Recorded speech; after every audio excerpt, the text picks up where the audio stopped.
Field marshal Syed Asim Munir Iran पड़ गया। SPR के मुताबिक वफाकी वज़ीर दाखिला मोहसिन नकवी भी हमरा सन पाकिस्तानी वफद तेहरान आमद अमरीका ते ईरान दे माबैन पाकिस्तान की सालसी कोशिशों का हिस्सा है। Field marshal Asim Munir Iran पड़ गए।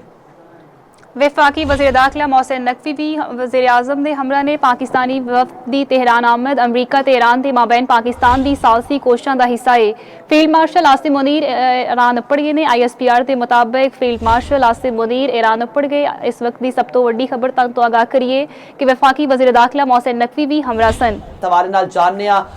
Shahid Saqlain senior anchor person ते तज्जियाकार साडे नाल मौजूद ने। शाहिद साहब दसो वफाकी वज़ीर दाखिला मोहसिन नकवी फील्ड मार्शल सैयद आसिम मुनीर दे नाल ईरान अपने ने ते ए सब कुछ पाकिस्तान की सालसी कोशिशों का हिस्सा है। की लगता है कि पाकिस्तान की सालसी दी कोशिशों में किन्ने कामयाबी के चांसेस हैं? मुज़ाकरात होए सन वो पाकिस्तान और दूजे जो ममालिक ने उन्होंने कोशिशों नाल होए सन और पाकिस्तान पहले दिन तो एक कोशिश कर रहा है कि खित्ते जी सूरत हाल है वो मजीद एस्केलेशन वाले पास ना जाए और इसी कोशिश का ही हल सी और इसी वजह से ये मुज़ाकरात जो पहला दौर होया सी पाकिस्तान ही होया सी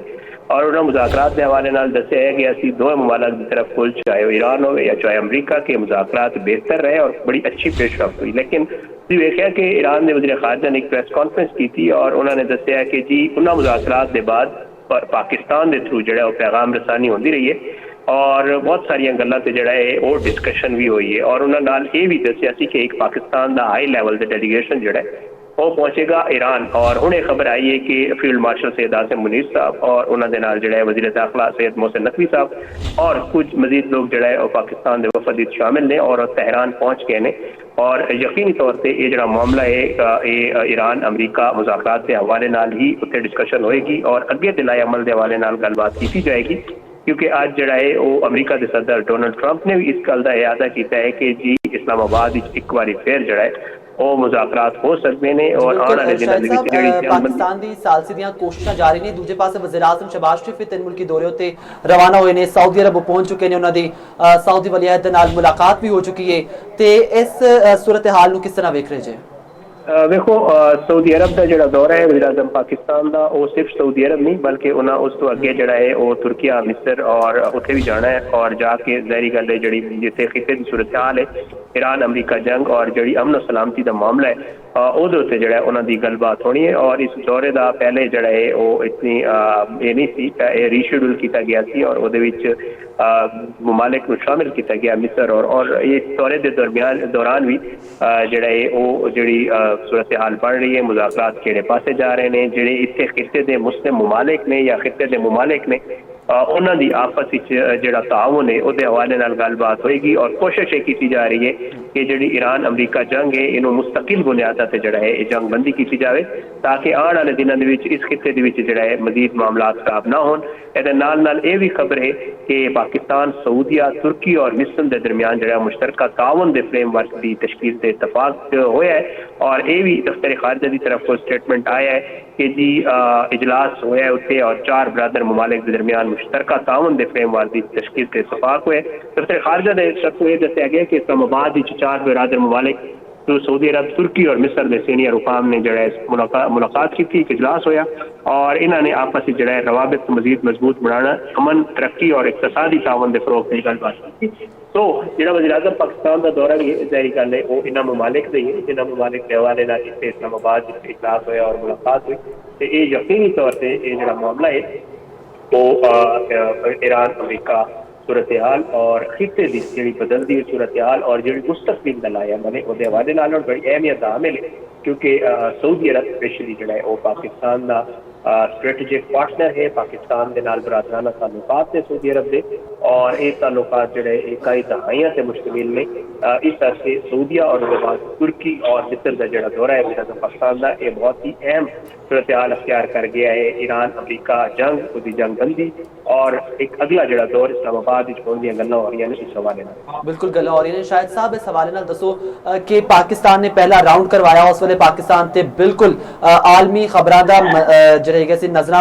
आलमी दुनिया दी भी पाकिस्तान वाल लगियां हुई सन लेकिन इस मुज़ाकरात के बाद पाकिस्तान मजीद तवज्जो का मरकज बन गया क्योंकि यह गल की जा जान लगी। डोनाल्ड ट्रंप वालों बयान आया कि ਅਸੀਂ पाकिस्तान जा सकने हैं मुज़ाकरात वास्ते, सफारती हलवल वधांगे। फिर उस तो बाद ईरानी वजारत खारजा वालों आख्या गया, ईरानी सदर वालों बयान दिता गया कि ਅਸੀਂ सफारती हल वास्ते हमेशा कोशिश की है ते पाकिस्तान दे नाल साडे राबते हुंदे रहे ने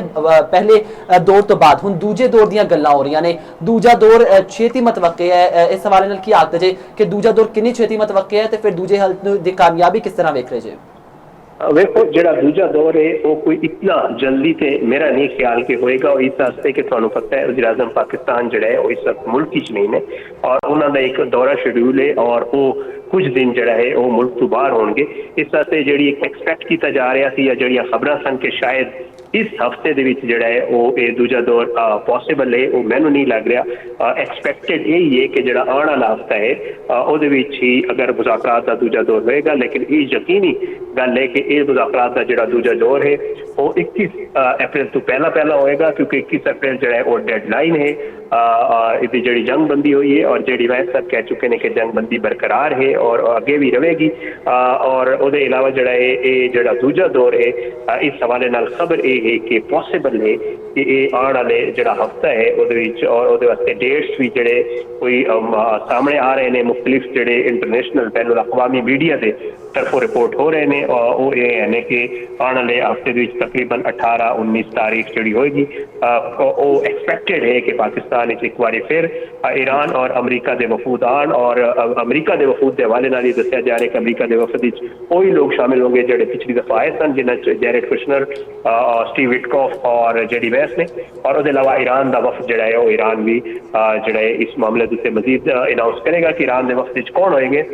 बट यह है कि अज का जो दौरा है फील्ड मार्शल सैयद आसिम मुनीर साहब का और वज़ीर दाखिला पाकिस्तान जनाब मोहसिन नकवी साहब का बहुत ज़्यादा अहमियत का हामिल है क्योंकि ये कोई शक नहीं कि जोड़ा ये मुज़ाकरात और जितना भी जंग बंदी का मामला है ये फील्ड मार्शल सैयद आसिम मुनीर साहब ने जो एक बहुत अहम किरदार अदा किया है जिसका एतराफ़ ना सिर्फ सदर ट्रंप जेडी वैस बल्कि ईरान की तरफ को जो वफद आया सी उन्होंने भी जोड़ा है बेहतरीन किरदार और जी एक मेज़बानी की गई पाकिस्तान की तरफ और जी सहूलतकारी की गई पाकिस्तान की तरफ उन्होंने जोड़ा है वो बहुत ही ज़्यादा एप्रीशिएट किया गया सी ना सिर्फ ना वफूद के ममालिक की तरफ बल्कि पूरी दुनिया जोड़ा है इन्हों बड़ी कदर की निगाह नाल देखा गया सी और पाकिस्तान की कोशिश है कि पाकिस्तान ने जो सिफारतकारी शुरू की है उस मामले में पाकिस्तान जोड़ा है अगे बढ़ाए और दुनिया वास्ते जो पाकिस्तान एक क़याम अमन के अलमबरदार के तौर पर काम कर रहे हैं वो कोशिश जो है वो फिर पाकिस्तान कर रहे हैं कि मुज़ाकरात जो दूजा दौर हो मौजूद सन सीनियर तज्जियाकार ते एंकर पर्सन शाहिद सकलैन साहब बहुत शुक्रिया तुहाडा।